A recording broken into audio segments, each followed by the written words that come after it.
Yanje Jimbor Zordan Hingmi Jang Zoner Manam Jimbor Ngabya Da Bakar Dargam Zando Shirmaldo Domba Dikji Jan Lagi Shams Nechan River Zerni Jangam Zan Jawar Dikji Shando Yalarman Jume Panzo Jala Torant Gorgit Toban Power Shinji Lo. Profound and subtle Dharma is rarely encountered in eons. Now we can hear and follow it. May we realize the Tathagata's meaning. To liberate all beings from samsara, please generate Supreme Bodhicitta before today's teaching. Next, we will discuss the 100 verses on wisdom by the omniscient Master Nagarjuna. This profound classical text, the 100 verses on wisdom, contains exactly 100 verses altogether. Among them, we have already carefully covered 78 complete verses systematically until now. With tonight's session and the session scheduled for tomorrow, the significant work known as the 100 verses on wisdom will be fully completed. Perhaps the day after tomorrow we will begin discussing, if we finish here, the practice of calm abiding, which is a very important practice. Mipham Rinpoche's practice of calm abiding. This is also very important. When we engage in the practice of calm abiding, meditation is indeed profoundly important and truly essential. Basically, I still have a number of comprehensive course arrangements that are scheduled for later in the year. I sincerely hope and anticipate that before the upcoming National Day holiday, I should be able to successfully complete all of this year's planned courses and curriculum. I still need to see the doctor, and there are many things to do. Maybe, just before the upcoming National Day holiday, the essential teachings on my side will basically be fully completed. Today we are deeply discussing a significant part of the profound, the 100 verses on wisdom, specifically the verse that states, "Whatever the truly wise do, they always act with virtue and diligently uphold the sacred Dharma. In this present life and in the life to come, they will undoubtedly attain true happiness and profound contentment." This profound statement mainly talks about those individuals who are truly wise and deeply discerning.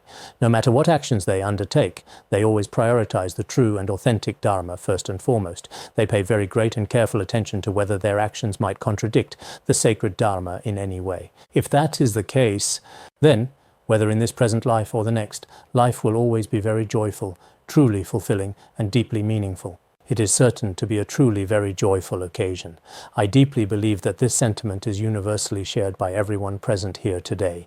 In the future, no matter what endeavors or activities we undertake, since we are indeed devoted Buddhists, we should consider whether our actions go against Buddhist teachings, whether they directly contradict the fundamental philosophy of cause and effect completely, or whether they seriously violate basic worldly moral principles entirely. We should always carefully focus on thoroughly considering these important aspects. If we do so wisely, I truly believe both this current life and the next will be very joyful indeed. Otherwise, some people might deliberately commit all sorts of terrible illegal acts in this very present life, gain widespread public fame, and achieve great material success very quickly indeed, and obtain all kinds of worldly merits and achievements. But once, either in this life or the next, they find themselves imprisoned and suffering immensely. Such consequences are bound to occur. Therefore, as truly wise individuals, we must always carefully first and foremost consider the law of cause and effect in Buddhism, and whether our current actions truly contradict these fundamental principles. If they do, I will not do them. If not, then I will certainly proceed to act. Otherwise, there are indeed some truly foolish individuals in this world who utterly indulge themselves quite recklessly every single day and care very little about either this present life or the future life to come. As a direct result, the suffering they experience is extremely severe and impactful. Mipham Rinpoche also clearly said, "Foolish, heedless people with bad karma, even if they live a very long life, waste this precious life without any true happiness, and their blessings in the next life are also completely and utterly diminished." That is to say, foolish people in this present life are heedless and do not truly discern cause and effect, and so on. Even though such people may live relatively long lives, it doesn't really matter, because they waste this life and experience great suffering. In the next life, they will most certainly and completely destroy all of their accumulated merit and ultimately fall into the 3 lower realms to experience immeasurable suffering. Therefore, for those of us who are wise, we should, in both this life and the next, we must continually measure ourselves by the standards of the sacred Dharma. This is truly the choice of the wise, and it is very important indeed. Some of us, it seems, tend to do things without giving any thought at all to whether our actions in this life contradict human ethics and morality, or whether they go against the teachings of the Dharma for future lives. Whether it is in our speech or our actions, of course, to have every thought in our minds completely in accord with the Dharma is also very difficult, even in front of sages and wise ones sometimes. For everyone, and especially for ordinary people, it is quite common for a multitude of impure thoughts to arise at almost any given moment in their minds. This possibility does exist. But at the least, in terms of our physical and verbal actions, we should strive to act in accordance with reason and the Dharma. If we do so, both this life and future lives will be very joyful. Of course, some people may, due to karmic forces from previous lives, not have finished experiencing them in this life. So they continue to experience residual karma in this very life. But once this has been fully and completely experienced, there will be no more suffering in future lives. So for us, it is important that we consider the long-term perspective and its implications. The great masters of the past all placed great importance on the distant future, because our present life is very, very short indeed. No matter how long you truly live, even, it's only a matter of a few decades. It's impossible to live for several hundred years. It's just a few decades. And within these passing decades, for a great many of us, our youthful years have already gracefully passed us by, becoming cherished memories. Even if you consider that relatively long, there are only a few, or perhaps just a few dozen years left. So whether we experience suffering or truly enjoy profound happiness here, no matter what the circumstances when it comes to our ultimate long-term future, this must be taken into careful consideration. As someone with genuine wisdom, one will indeed concentrate on the well-being and hardship of future existences. In his later years, His Holiness also said, he said that between this present life and the next for him, he truly placed greater importance on the next life, because it is especially long-lasting and eternal. And if you were to experience this yourself, it would truly be especially agonizing.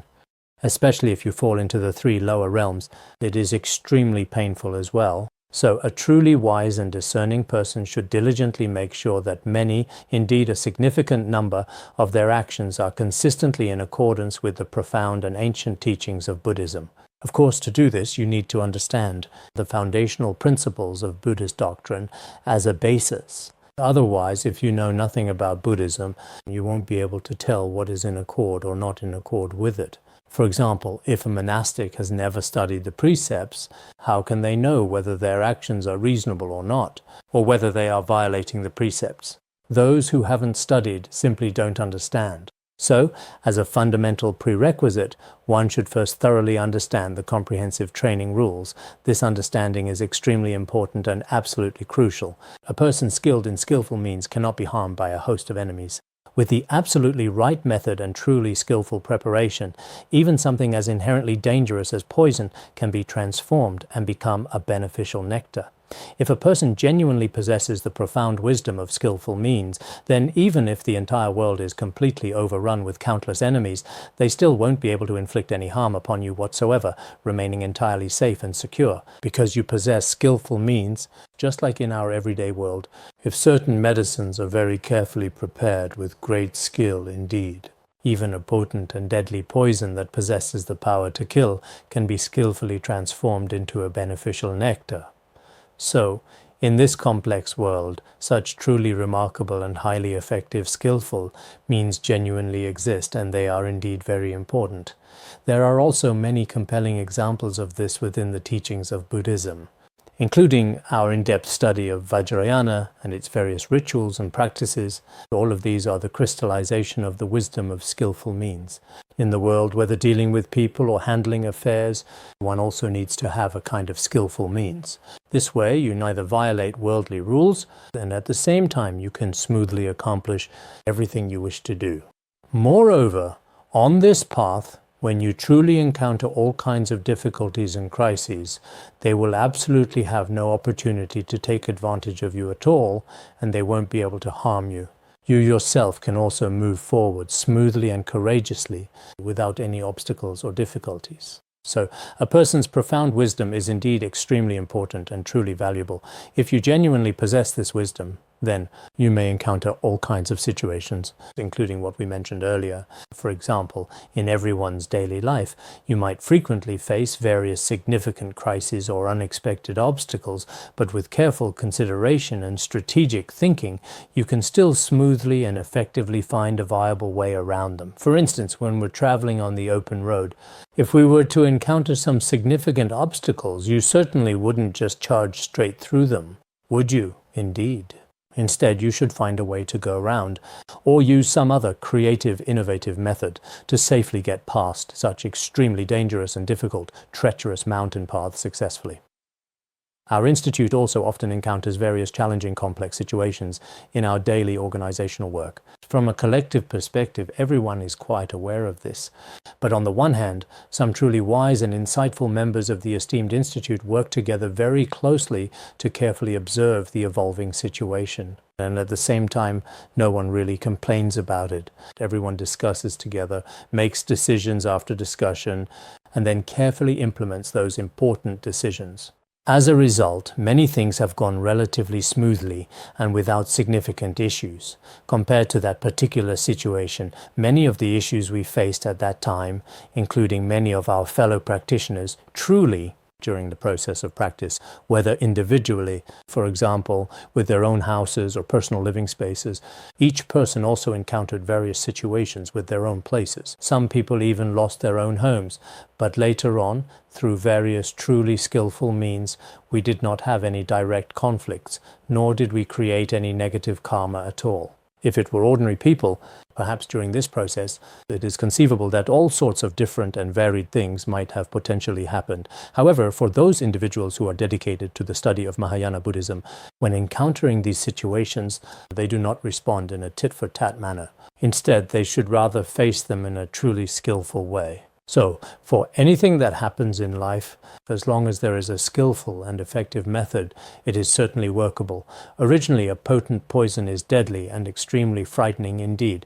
However, if there is an especially skilled and experienced doctor, such a doctor can carefully and precisely add some other beneficial medicines to it and thoroughly mix them all together, ensuring a harmonious and effective blend. And it can also become a wonderful medicine.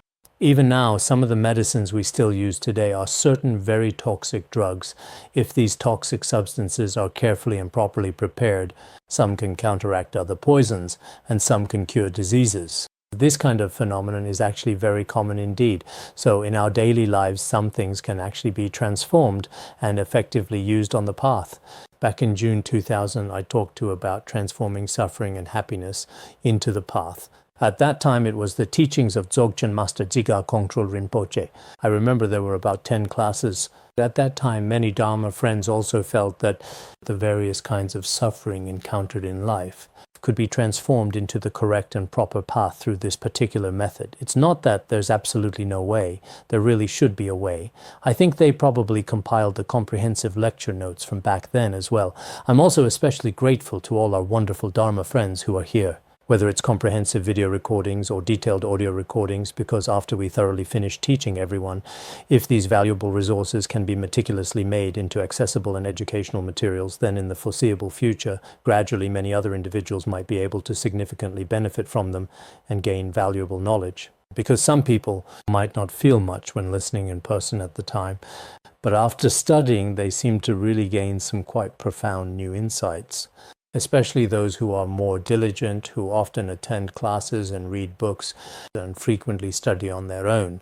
In this way, some of the problems encountered in life, which were originally very difficult, can actually be resolved by relying on the teachings. If you use these teachings to resolve them, it seems you can easily overcome such difficulties and successfully get through these extremely dangerous situations safely. So I personally think, including all the dedicated volunteers here with us today, whether they are wonderful people who have generously volunteered in the past, or those who are currently volunteering, or those who may volunteer in the future during the process of volunteering, it's not just the pressure from work. but also the inherent friction and necessary adjustment between people involved, which is also quite a difficult thing. I've seen many volunteers find that volunteering itself isn't particularly difficult, but the complex process of truly adjusting to others for many individuals, this is indeed somewhat challenging. Actually, in the past, perhaps when we were still in school or in society, we didn't interact with that many people. Suddenly, you're dealing with people who have different afflictions and habits, and your cooperation with them isn't as smooth as you imagined. If you used to watch movies or TV shows, it seemed like relationships between people were especially simple. But in reality, relationships between people are actually quite complex. Because of this, we often encounter all kinds of difficulties.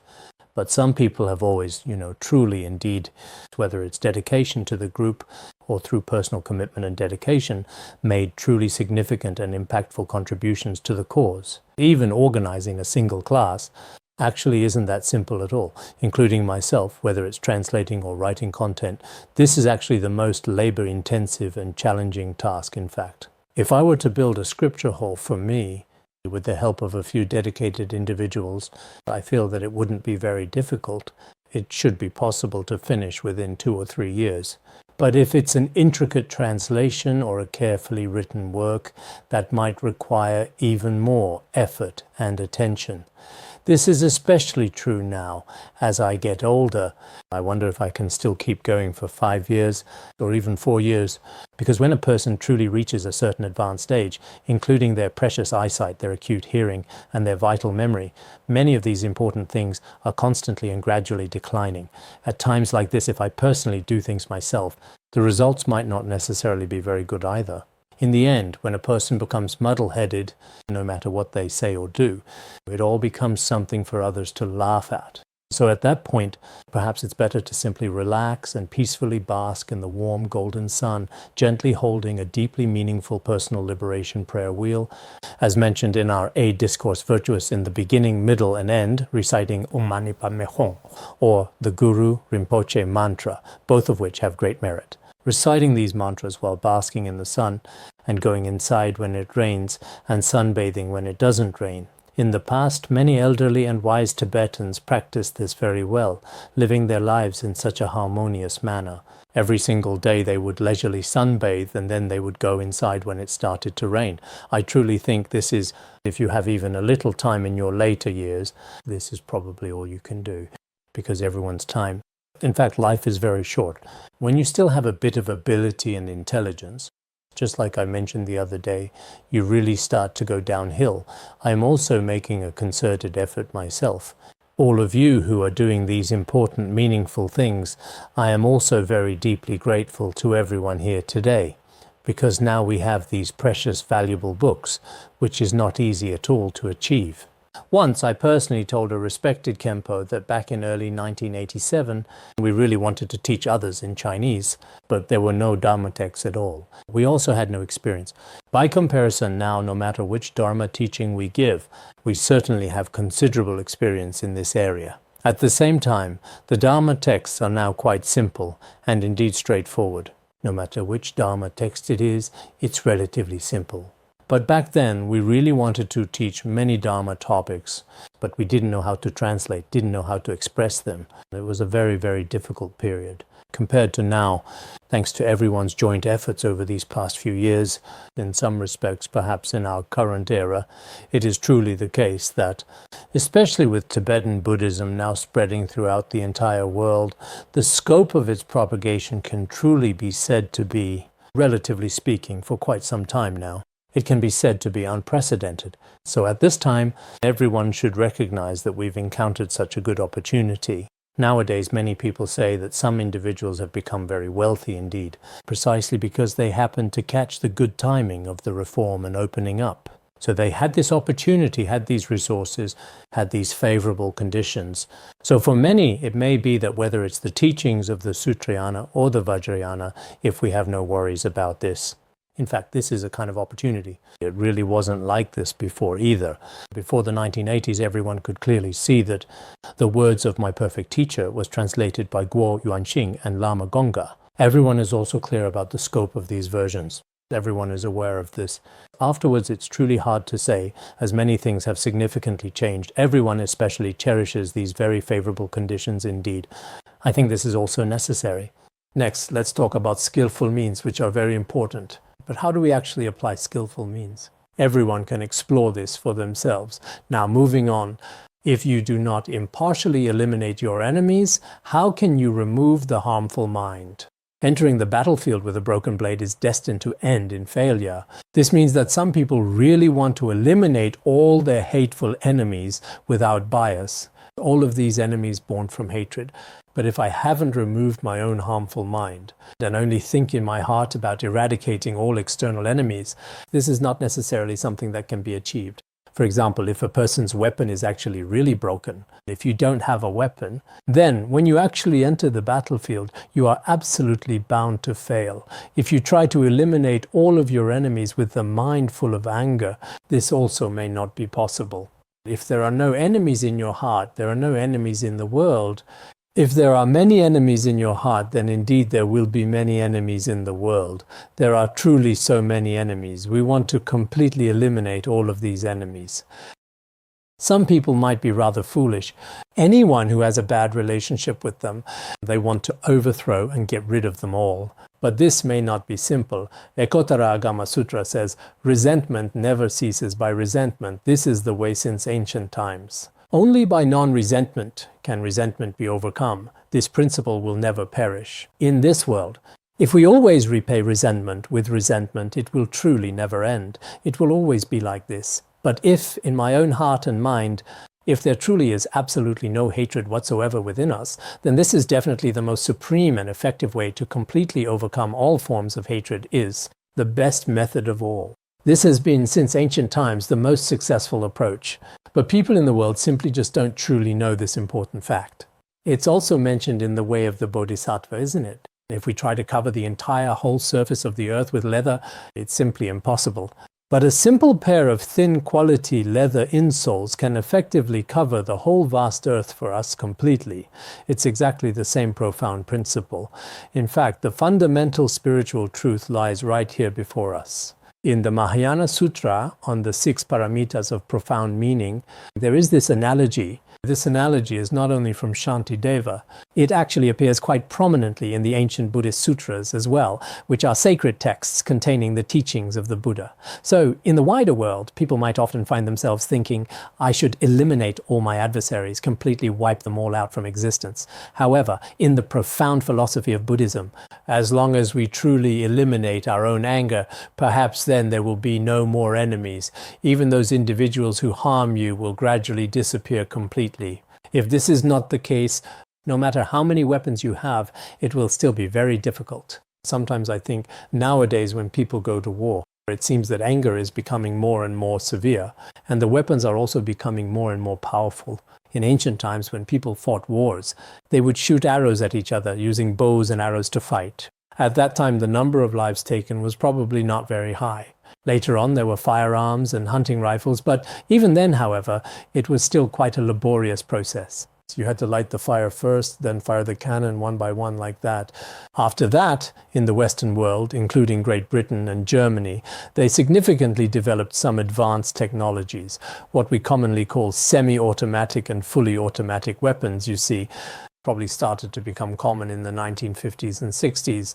At that time, they became much more widespread. If you use fully automatic weapons to kill back then, the number of casualties was also higher. But now it's not the same concept. When countries go to war nowadays, they extensively utilize advanced technologies such as sophisticated drones for a wide array of purposes, or various kinds of specialized shells and all sorts of different highly effective types of weaponry. The destructive power of these weapons is extremely strong, and there are atomic bombs and all sorts of other things. In the past, when ancient people wanted to protect themselves, they would put on some heavy protective armor, just like that. But now, wearing any traditional armor is completely useless. Over an entire country or a large city, there are all kinds of sophisticated electronic interception devices everywhere. It's very much like setting up a protective tent over an entire city. So, above numerous significant and strategically important cities in various countries around the globe, they are definitely and continually laying out this crucial kind of defensive net. Otherwise, if someone attacks with drones, for instance, the consequences could be severe. How do you intercept them? How do you prevent them? These are all extremely frightening things. And with just one single lethal weapon, how many innocent people, how many precious lives would be tragically lost in an instant?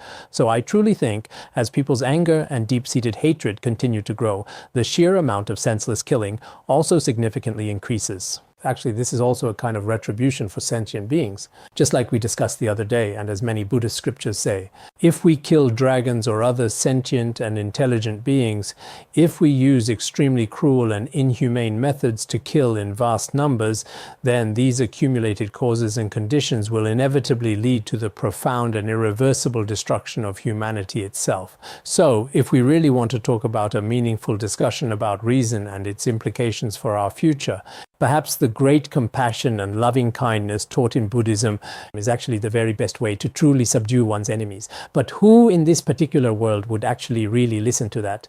If I were to tell this to, for example, Putin, do you think he would listen? Utterly impossible. If I told Zelensky, or in the classes I teach, there are so many references to Zelensky and Putin, but 10 years from now, when people listen to this lecture, many people won't even know who these two old men are. But there's nothing we can do about it. This is a very real problem right now.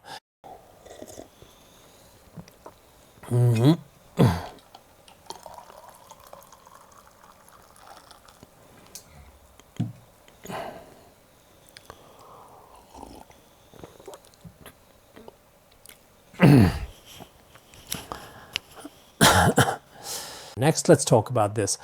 Without sufficient and comprehensive strategic support from allies, it becomes an incredibly challenging and difficult undertaking to successfully overcome and completely defeat the formidable organized forces of the powerful enemy army. To burn even a relatively small forest, you still truly need the help of the wind. If someone truly desires to completely destroy an enemy army, they also need strong and unwavering support from many loyal people. Without that crucial external support, it's also very difficult indeed. It's like a powerful fire burning wildly in a vast, dense forest.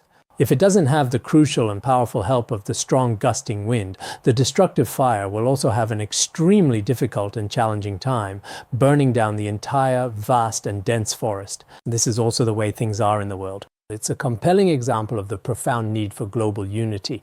It's precisely the same situation throughout the entire world. If you really want to defeat the enemy army, you definitely need the strong support and valuable help of many different people. Otherwise, it's really hard to walk properly on one leg or clap with one hand alone, right? Generally, if you act completely alone, it's also very difficult indeed. It's often said in the world today, even a hero truly needs 3 helpers. If you indeed don't have the collective strength of others to rely on, you really can't accomplish significant big things. Didn't we talk about this yesterday earlier on? If you have wisdom, one person can also overcome everything, just like a lion king can defeat a herd of elephants. Why is that? This is because for someone with wisdom, if a person is wise and has skill and capability, then even one person can surely subdue and rule over everything. However, if you don't have such great wisdom, yet you still want to accomplish many things, or if you want to defeat the enemy army, then you can only truly rely on everyone's collective cooperation. It's only through the immense power of cooperation that significant things can be successfully accomplished. Although a raging fire certainly has the destructive ability to burn down an entire forest, if you don't effectively make use of the powerful force of the wind, it's still very difficult to do so. The very same principle applies here. There are indeed some things in this world that truly require relying on other external forces, on such conditions and intricate connections. Even in Buddhism, we often indeed say, when one Buddha appears in the world, 1,000 Buddhas support. When Buddha appeared in the world, Shakyamuni Buddha in world, many Buddhas from the east, south, west and north also supported him. When teaching the Lotus Sutra and the Vimalakirti Sutra, some Buddhas actually came to the human world. And when they arrived in Jambudvipa, countless Buddhas offered comfort, support and scattered beautiful fragrant flowers. Many bodhisattvas also offered their profound praise. This is indeed the case. So when Shakyamuni Buddha came into the human world, some ancient scriptures also mention this fact, that many Buddhas gave tremendous support. Moreover, relying on this kind of karmic connection, at that time in India, kings like King Prasenajit and King Bimbisara, many kings were also born on the very same day. So when a person of great merit comes into this world, those who can truly help and provide support to him also appear in succession. This too is a kind of karmic connection. This includes a great master capable of spreading the Dharma and benefiting sentient beings, or a great figure when he is born into the world. He may also have very influential and powerful people around him. Whether it's their exceptional intelligence, remarkable merit, or extraordinary talent, people with all kinds of valuable abilities will also certainly appear. For example, a highly accomplished monk or great master, when he comes to this world to spread the Dharma, may cultivate many disciples and have some remarkable assistants under him. In the very same way, a truly highly successful and accomplished entrepreneur, a visionary leader, will also have many successful and capable people by his side, consistently supporting and actively helping him in his endeavors. So, in our complex and interconnected world, some significant things are accomplished by profoundly relying on the collective power of certain influential individuals, while others truly depend on the collective strength of everyone. It is indeed by relying on such power, and only after all the right causes and conditions fully come together, only then that things are accomplished. This also applies to effectively defeating enemy forces. Nowadays, many countries around the world are actively trying their best to form strategic alliances. Some countries are more successful at this, while others are certainly not. In actual fact, the complex relationships between various countries are basically similar to how children used to play together when we were young. There's not really much of a significant difference, when we were just kids playing together. If several children stood on my side today, I would feel very reassured. But then many would run over to the other side and I would get very upset. So the relationships in international affairs nowadays sometimes seem quite rather amusing, and sometimes they seem very quite sad. Everyone is trying to harm each other to a degree in order to gain their own benefit. But this kind of motivation and behavior after entering middle school is not really truly suitable for someone who has hope for themselves. That's just exactly how things work. If you get the fundamental cause and conditions entirely wrong, one single mistake leads to 1,000 more. If the initial causes and conditions are not precisely right, then a lot of trouble may follow later on. So sometimes it seems this is just something in the human world that we have no choice but to rely on. Sometimes when I look at international affairs or even domestic ones, or the relationships between individuals, they are all so complicated. But even if it's complicated, there's nothing to do. We have no choice but to keep going, no choice but to keep living. If you truly want to continue living, you exist within such an incredibly complex and intricate world. You also have to deal with these intricate relationships, and you have no choice but to try to sort them out. But sorting them out is also extremely difficult. This is another kind of chaos in the human world. This is just an illusion in the secular world. This particular illusion really is sometimes quite profoundly difficult to effectively deal with. You could genuinely say it's a rather significant kind of perplexing mess. In this intricate world, when we talk about it, everything sounds great. Every country, when they speak, truly paints a beautiful and vivid picture. They often talk about the news, about their own country's significant development, their national interests, and the happiness of their people. When they talk about it, it all sounds wonderful. But in reality, things aren't really like that. If we look at each individual person, it seems like almost everyone is, except for a very few truly abnormal people, more or less doing quite okay. But deep inside, everyone truly suffers, struggles, and worries constantly. There are all kinds of complicated emotions too. So at certain times, the human world can also appear quite amusing and rather laughable on the surface, but it is also entirely and completely normal and understandable in its own unique way. If one does not benefit oneself or others, a rich man is no different from a poor one. When fire meets a pile of firewood, it burns, but once the firewood is gone, the fire goes out by itself. What this means is, some of us are indeed exceptionally wealthy, but this substantial wealth in reality cannot truly be utilized for one's own personal benefit, nor can it be effectively employed for the advantage of others. It's like being a miserly, hungry ghost, guarding one's own wealth every day. Such a person, in fact, is no different from someone who is poor. If you have a bit of wealth, you should either use it yourself, let your family and friends use it, or generously share it with others. If no one can truly benefit from its existence and you simply continue to guard it vigilantly, then you are essentially no different from someone who is truly impoverished. It's precisely like when a vibrant fire is actively burning through a substantial piece of wood. It looks like there is both fire and firewood, both are present, but in reality, in a short time, both will already be gone. The fire will definitely be gone, and the firewood will definitely be burned up. Once the firewood is burned up, the fire will go out as well. So this kind of situation is not beneficial to anyone. So in this world, there really are such astonishing cases, aren't there? Some prominent philanthropists passionately call on everyone to actively participate in charity work. But as a surprising result, many of those very philanthropists didn't even show up at his significant charity banquet at that particular time. I heard he was especially angry about it. He said, "You all won't even come to donate for a good cause. Then why are you accumulating so much wealth? Is it because you want to buy a really nice coffin? Other than that, what are you going to use it for?" Some people do say things like this, and actually it does make sense. Nowadays, the wealthier people are, the less willing they are to part with their money. They talk a really big game, but in the end, when they truly have nothing left, that's when they truly understand. That's exactly why the Buddha also said in the very great Maharatnakutta Sutra, even if you accumulate billions in wealth, if your mind is attached and unwilling to let go, the wise say that such a person remains perpetually poor in this world. What this means is, some people accumulate tens of billions in wealth, an enormous amount, but because they are as incredibly greedy as hungry ghosts, they are always unwilling to give anything or to truly let go. So, for people with wisdom, in reality, while they are alive, they constantly experience the suffering of poverty and are truly no different from the poor. Therefore, as dedicated monastics and many devout Buddhists, it is essential to remember this fundamental truth. We may not necessarily have inexhaustible wealth, but even when we have just a little, we should still try our best to give, whether to ourselves or to others, in ways that are beneficial. Actually, when it comes to giving, sometimes it seems like we are giving to others, but if the other person has already developed bad habits, we may be reluctant to give. However, after all, this is still an act of generosity. In some sense, the recipient will truly feel very happy indeed. If others are happy, then this too.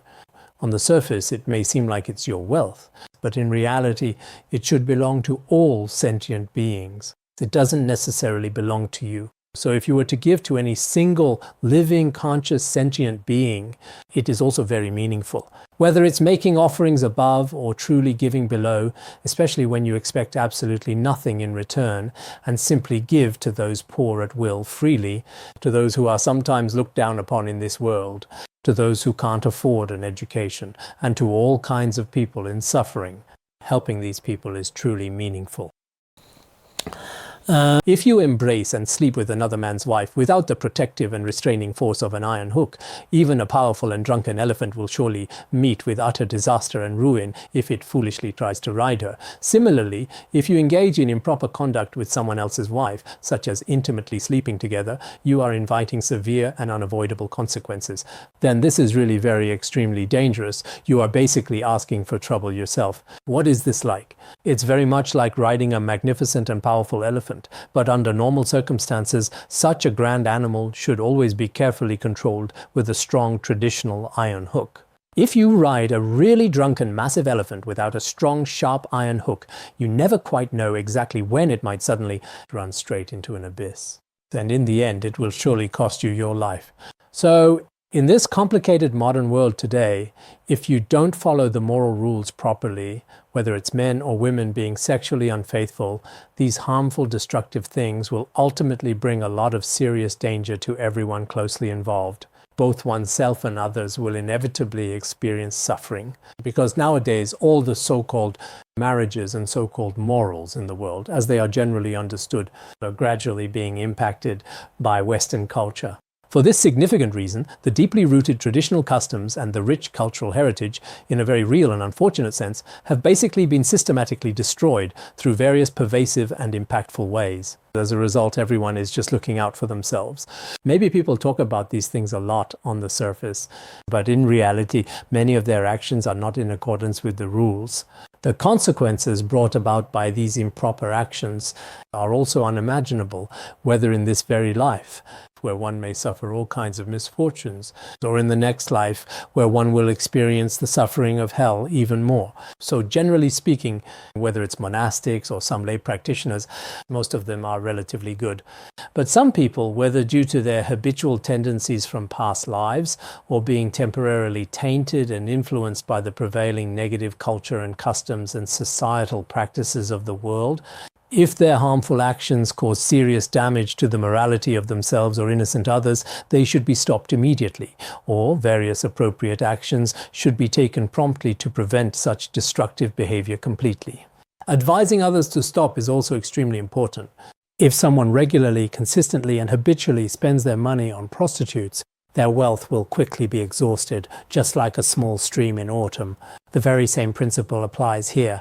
If some individuals often spend their hard-earned money on improper and illicit activities like soliciting prostitutes or frequently visiting brothels, then this behavior is also extremely dangerous and poses significant risks. Because we see that some people often have already become accustomed to these improper behaviors, sooner or later these people will run into misfortune, just like a small, gently flowing stream in autumn, which seems to flow quite noisily. But in reality, whether it's the actual water source itself or the inherent nature of the water, it simply won't last for a very long period of time. Because winter will arrive soon, and when the harsh winter season eventually comes, these flowing streams, which are currently abundant, will quickly and completely dry up. So among all the people in the world who consistently behave improperly and without proper consideration, they may initially seem quite impressive and remarkable for the present moment, appearing absolutely no different from many others, but once a significant amount of time has genuinely passed, in the ultimate end, it becomes utterly impossible for them to truly have a long and enduring life. Right now, the entire world is rather chaotic and quite turbulent.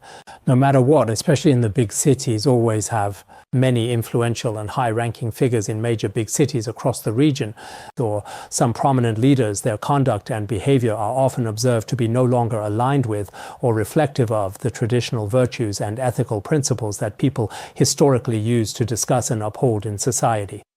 Although governmental bodies and authorities at all levels of administration have established and implemented certain regulations and guidelines to govern conduct, prohibiting all forms of corruption and strictly forbidding certain unlawful actions, in reality, when the overall social atmosphere is truly very unhealthy and problematic, the people living under such circumstances won't fare much better either. So these particular behaviors are causes that will inevitably lead to complete failure sooner or later. A truly wise person is always calm and dignified, and thus can effectively accomplish many beneficial things. Just like a water bird moves very quietly and carefully draws out all the fish, it demonstrates patience and precision. A wise person's demeanor, whether walking, standing, sitting, or lying down, is very calm and composed, never rough or violent, never especially reckless or rash, never like that at all, never ever like that, not in any circumstance. If one relies on such calm and composed conduct, one can accomplish benefits for both oneself and others. To use a fitting analogy for this particular situation, in the natural world, water gulls or similar types of birds, their actions are silent and unnoticeable. Yet despite various challenges, they are consistently able to achieve precisely what they initially set out to do. Even in our everyday worldly experience, this is a fundamental kind of law or a recurring pattern. This is an inherent and innate ability they naturally possess. A natural instinct, and it is indeed very much just exactly like that. So here, it all appears to be the behavior of a wise person, but the analogy itself isn't really ideal. Using an act of killing as an example, this is not only what Nagarjuna Bodhisattva said. In fact, the revered Shantideva Bodhisattva also spoke in precisely this way. Observe how water gulls, stealthy cats, and cunning thieves all consistently act silently and remain completely hidden from view, thus accomplishing what they desire. The compassionate one acts in the same way. Whether it's a nimble water gull deftly catching a glistening fish in this world, or a sleek cat stealthily catching a small mouse, or even a cunning thief secretly stealing something valuable, all of these seem to be done quietly and silently. But in reality, by relying on such actions, they are able to accomplish their own goals. In the same way, the devoted followers of the Buddha in the presence of all sentient beings should consistently display truly calm and profoundly peaceful conduct to genuinely inspire deep faith and unwavering trust in others. Or when spreading the Dharma and benefiting beings, it should also be like this. So in the animal world of our world, their actions all appear to be very quiet and peaceful, but in fact they are also accomplishing their own purposes. Therefore, for us monastics, all the actions of monastics should also be proper and in accordance with the Dharma, should not in front of others, just as it is stated in our Vinaya, monastic code, how we should behave when eating, how we should walk when walking, how we should properly dress when putting on our clothes, and so on.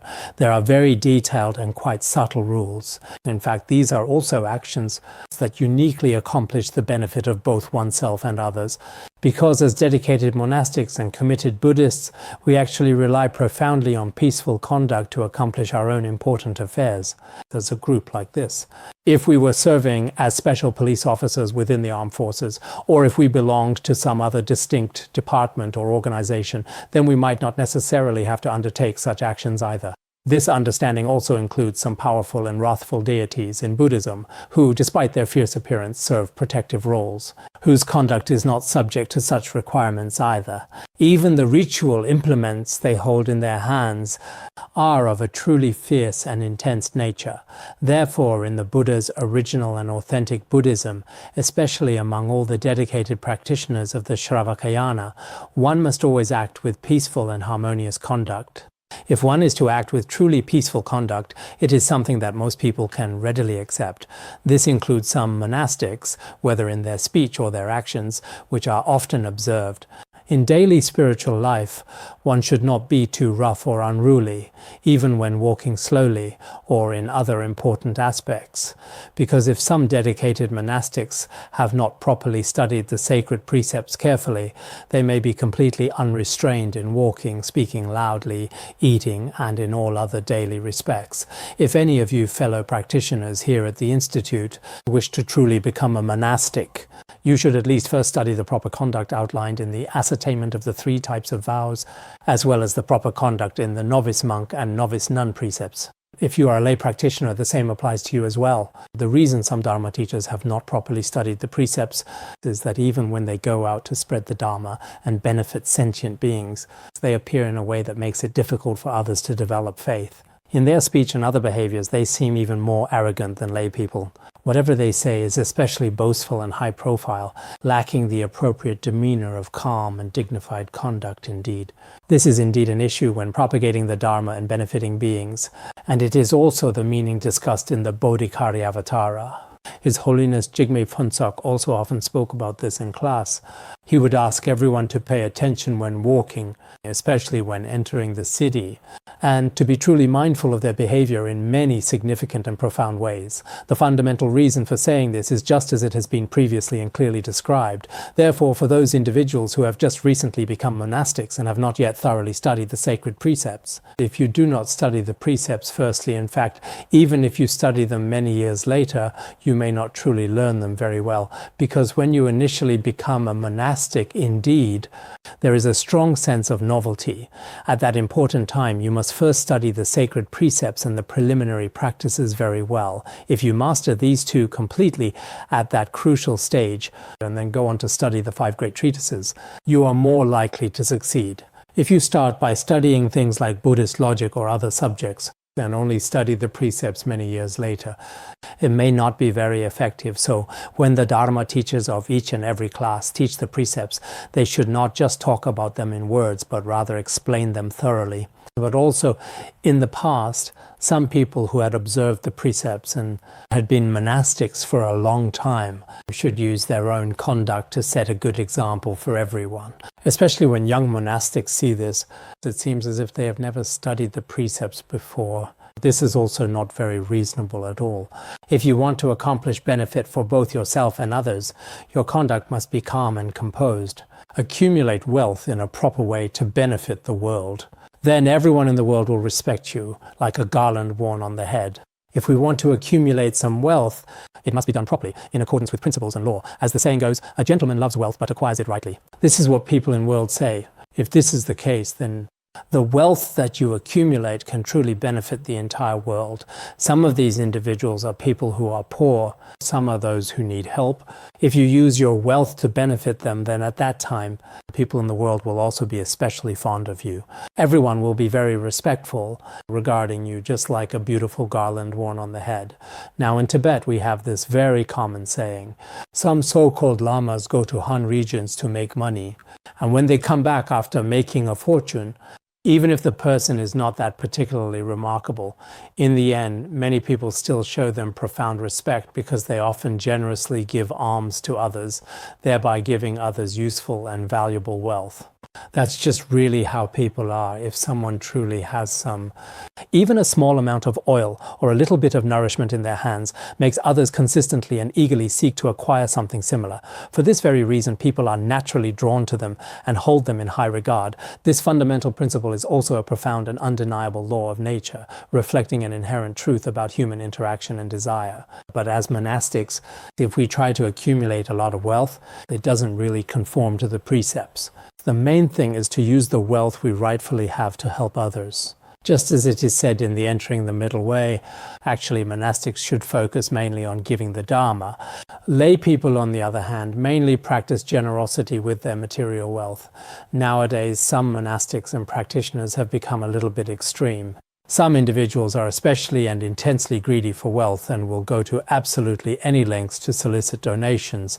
They frequently run all kinds of elaborate advertisements, including organizing various charitable activities and philanthropic endeavors. They extensively use auctions, all sorts of generous donations, and public welfare events. But how exactly is their accumulated wealth actually being managed and utilized? The whereabouts are unclear, and this is also a very frightening thing. Some are also rather excessive. It's as if they don't get involved with any kind of wealth at all. Of course, if you can maintain that for your whole life, like some of the eminent monks and great masters in Theravada Buddhism, that is certainly admirable. But even so, it could also bring a lot of suffering to yourself. For example, having no money when you get sick, or being extremely poor when it comes to daily meals and basic necessities and such. In this case, I truly think it's better to just simply go with the natural flow of things. Actually, when it comes to money nowadays, for most people, they don't necessarily have a strong attachment or greed for it. Especially if they have a little bit, they're not particularly attached to it. So if you have some wealth, on one hand, you should keep some for yourself so that if you get sick in the future, if you really run into difficulties, you can use it yourself. If you don't need it at that time, it will be easy for you to make offerings or give it away. No matter how much money you have, when you want to give, you can do so easily and freely. If it really doesn't work out, you can just go to the streets of Lhasa. You can throw 100 UN bills into the air, and many people will come to pick them up. There's really nothing quite wrong with that. This kind of thing has happened before, right? Some people even deliberately publicize it or something like that. They typically go to the bustling main street and then proceed to scatter all of their money there. There are people who do this. Of course, I'm just joking about this. But in reality, the main and most crucial point is that money should always be obtained in a proper and ethical way. Otherwise, although many people may respect you and make offerings to you for a while, this kind of wealth can also become extremely dangerous. If you don't handle it properly, it can potentially cause a significant amount of trouble for both yourself and also for others involved. So, as I mentioned some time ago, our institute has also experienced many incidents. It's said that some lamas and some lay practitioners, some of them might be lay practitioners. I'm not sure whether there were actual participants involved or not. It's not very clear. But indeed, it is a fact that some people have recently been expelled from their positions. While being expelled might seem like a minor issue in itself, the main thing is that their actions which led to this expulsion were exceptionally serious and had significant consequences. Such actions should indeed make many people truly realize the significant impact that on one hand, when you make offerings and donations, you must use wisdom to carefully examine the situation. Is this money really being offered to where it is truly needed? This also needs to be carefully looked into. Moreover, this kind of wealth, nowadays, many organizations and some charitable institutions, their management still has some significant issues. What kind of issues, you might genuinely ask? For example, some enthusiastic individuals, Buddhists and philanthropists often donate their valuable money, but after the money is donated, it is not used for its designated purpose. Instead, it is handled however they please. This is a tremendous karmic consequence, a grave sin. It is also something truly frightening. The same principle applies. Money designated for sutras, Buddha statues, or scriptures must be used for its intended purpose. Then, according to the precepts, the karmic retribution is also extremely frightening indeed. So, a very significant amount of money. Why did some great masters in the past say that seeing money was like seeing a poisonous snake? Because it can harm both oneself and others. Of course, for those with wisdom, money can be used for the most necessary things. It can accumulate merit and eliminate the poverty of sentient beings. But if you use it improperly, it is also extremely frightening. If a truly wise and discerning person in this world genuinely wishes to profoundly change the heart of an enemy, he himself must always possess and embody all essential virtues. In our world, there are some wise people who wish to change the hearts of their enemies. In fact, when Nagarjuna Bodhisattva was in India, he may also have encountered many so-called enemies. At that time, it was also considered a rather complicated period. If you truly want to fundamentally change the very heart of an enemy, on the one hand, you really need to carefully consider that there may be ways to subdue the enemy through skillful means and methods. On the other hand, your own inherent strength and profound virtues must be entirely sufficient. If you yourself are truly not sufficient, and you only allow anger to arise and fester deeply within your heart, then ultimately it is also completely useless and serves no purpose. Especially for worldly people, if you truly don't want to be controlled by others, then you must at least become strong yourself. If you haven't become strong yourself, then no matter what difficult situation you are really like, others in the cruel world won't feel genuinely sorry for you at all. At a certain very critical point, they will definitely restrain or control you. This is indeed the case among worldly people, including between nations. For example, Ukraine once had nuclear weapons, and it should have been the third largest country in the entire world. After the United States and Russia, it was truly theirs. But later, they unfortunately listened to some other influential people, and that changed everything, and completely handed over all their nuclear weapons. Otherwise, it is quite clear that no one would have ever dared to provoke them. This situation where a nation possesses such capabilities directly mirrors the complex geopolitical landscape involving North Korea today. If they didn't have nuclear weapons, and didn't frequently use them as a threat, then this small country today might have already been completely swallowed up by someone powerful. It's very hard to say. This is indeed exactly how worldly people truly are. If you are especially weak, then others might bully you. If you want to have even a little bit of ability yourself, then you need to become strong yourself. This is still very important. This also applies to our studies, for example. If you don't put in any real effort, you won't learn well at all. Just being envious and complaining every single day, that's useless. If you truly want to surpass others, you absolutely have to study well yourself. I must indeed surpass him. How many important treatises did I thoroughly memorize today? How many treatises did I study today? Only in this way can I surpass others. Actually, when it comes to our academic studies, sometimes having a little bit of a competitive spirit is also quite necessary. Next, there is another important verse. Those individuals who claim to slander others, their hearts deeply consumed by intense anger, and who do not actively seek virtue or moral uprightness, will inevitably and gradually decline. This situation is also quite similar here. Some people are always saying, and continuously repeating, to destroy others completely, to eliminate others entirely. Their own dark minds are constantly filled with intense, raging anger. They are always harboring deep, bitter hatred. In fact, this destructive behavior is also completely unreasonable. You yourself do not accept any virtue. If you are angry like this every day, not only will you fail to overcome the other person, but you will also gradually and increasingly become more and more weakened, more and more degenerate.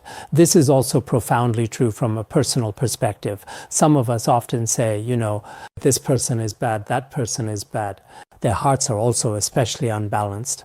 They do not seek good morals or knowledge for themselves. Every day is full of complaints. Every day is about hating others. If this truly continues gradually according to a certain predictable law, your own personal prestige, your inherent strength, your accumulated wealth, and your hard-earned reputation, all of these vital aspects will gradually and inevitably decline. In the end, not only will you be completely unable to effectively compete with others, but in reality, you will fall drastically yourself. This is a real possibility. It is also a kind of law. If you can't stand others, if you really want to overcome others, then there is no need for you to harbor anger or hatred. Instead, you should develop compassion for them. At the same time, try your best to acquire some knowledge and merit yourself. Then you will become stronger. In this wise, strategic way, not only will the other person not be able to harm you easily, but all important aspects of yourself will gradually grow and improve significantly. Through this effective way, you will surpass others very smoothly indeed. In this complex modern world, there are indeed many, many obvious differences in social status. Whether it's competition, comparison, or rivalry, such phenomena are quite common. But in reality, it's truly hard to definitively say whether we can genuinely surpass others every single time in this vast and complex world. For example, when recruiting people, we often hire this or that person, and their requirements are very high. They want people who are wise, capable, mentally sound, healthy, and possess all sorts of qualities. But sometimes if the requirements are too high, it may not work out either. This includes us monastics as well. All of the esteemed monastics present in each and every one of our cherished tea shops. We shouldn't set the bar too high. If the requirements are too high, there simply aren't that many good people in the whole world. Most ordinary people are generally at about just the same level. Only a small number are exceptionally good, and only a small number are exceptionally bad. The people in the middle all seem pretty much the same. But now, this is exactly what I'm thinking. For example, recruiting truly talented and skilled people is actually not an easy task either. Look, just recently there was a significant conference for people with disabilities held in China, and the total number was something quite substantial, like 85 or 90 million people, right? That's an official government figure that they bring it up. So in reality, out of 1.4 billion people, that means basically out of every 14 people, nearly one is affected. And there are probably many people with disabilities who haven't even been registered yet. This includes those with visual, hearing, or intellectual impairments, those with physical disabilities, intellectual disabilities, as well as mental disabilities and multiple disabilities. There are actually many, many categories among people with disabilities. So with such a large number, at least 1 in every 14 or 15 people is currently disabled somehow. And when it comes to seriously talking about clinical mental depression issues today, I think it was just last year, right? Last year specifically, they said there were about 95 million people, according to official figures. If there are approximately 95 million affected people nationwide today, that's also basically 1 in every 14 people, statistically speaking. It's getting dangerously close to 100 million people now, unfortunately. And if you add another 5 million, there are definitely a lot who haven't been counted. That's for sure. When we talk about sub-health, last year, when the World Health Organization released statistics that 75% of people worldwide are in a sub-healthy state, only roughly 5% of all people are truly healthy. Then, approximately 20% of all people worldwide currently have serious, obvious, chronic, debilitating physical illnesses currently diagnosed by qualified, experienced medical healthcare professionals today, unfortunately. So in this particular concerning alarming statistical case scenario, a significant portion of 75% of the world's population currently finds itself in a state of being sub-healthy. If we were to truly and completely try to find someone normal, not disabled in any capacity, not sub-healthy, and not suffering from any form of mental depression, just considering these and all sorts of other diseases, including people with AIDS, severe liver cancer, and various other cancers, the total number of individuals suffering from numerous different diseases is also quite alarming and indeed a significant concern. So among this particular population, to find someone who is truly exceptionally well-rounded in every single aspect, that might really be, unless you go to the Pure Land for an interview. Otherwise, because among all the people in the world, some individuals have significant mental health issues, and some also have physical health problems. Some are in a sub-healthy state, and so on. There are all kinds of situations. So for us ordinary people, look at the World Health Organization. Only 5% of people are truly healthy. Just think about that number. It's really difficult to find even one such person among us. It's the same for Buddhists. If you really, truly want to find someone right around you or very close by your side who is absolutely perfect, like a bodhisattva, that's impossible to find. You should understand that in this Saha world of ordinary beings, among this group so deeply afflicted by troubles, you yourself are also one of them. If you think you are very healthy, I often think this about myself too. I am definitely not healthy. Either my mind isn't normal or my body isn't normal. Otherwise, out of so many people, how could I be the only one who is completely and really normal? That's just impossible, right? So sometimes when we tell other people that they're not mentally normal, they get really upset. Are you saying I have a mental illness? Actually, there's nothing wrong with having a mental illness. As Bodhisattva Shantideva said, the world is truly full of deluded madmen. Indeed, foolish madmen unfortunately fill the entire world. So this isn't meant to insult you. Therefore, sometimes we should also truly recognize that if we genuinely want to improve ourselves, indeed, then we must acknowledge this fact. We might not even be able to significantly improve much at all, because the entire group is just like this. Most of the official and publicly available data in our modern world should be from the good places. They tend to exaggerate or amplify the good parts and downplay the bad parts. There might not be that much statistical reporting on the negative side, but in reality the data is quite very obvious. So for us, ordinary people as a group, it's simply impossible for you to be like the Pure Land of ultimate bliss. So why do we call it the sentient beings of the degenerate world? Our views are impure, our afflictions are impure, our lifespans are impure. Many of these impurities are present in us for these reasons. Therefore, in this very life of ours, things might indeed get progressively worse and worse, or they might genuinely get better and better. But as impermanent beings, even if things get better, they won't improve by much. You may be young now, you may look good now, you may have wealth now, but all of this will be destroyed by impermanence. So we should be aware ourselves of what the situation in this Saha world is like. We shouldn't have too high expectations for ourselves, nor should we for those around us. To expect everything to be perfect is unrealistic because we know what the sentient beings of this Saha world are like. It's like someone locked up in prison. If you think the people around you are all very good people, that's not necessarily the case. Why are they in prison? Surely to some extent they have some faults. That's why they've ended up here. Why are we trapped in the cycle of samsara in this defiled world? It's definitely because we ourselves have all kinds of faults. If we were to be in the Pure Land, then the overall quality of people there would be much, much higher. In other words, it truly means that in this world there are still many things that we find quite unpleasant or deeply unsatisfactory, but we absolutely need to be able to accept this ourselves. This is only natural and completely understandable. It's normal to treat me poorly. It's normal for others to have afflictions. It's normal if I treat others poorly. It's normal that I can't change some of my habits right now. When I saw people not practicing well, I would get angry. I thought, I've said so much. Why are they still like this? But now I'm becoming more and more accepting. I keep teaching them more and more Vajrayana teachings. But if they treat me worse and worse, that's normal too. Surely I myself am even worse. So now my entire mindset is completely different from when I was much younger. It's totally different. Maybe I've seen many truths about this world. All right, let's end our today's session here. Thank you.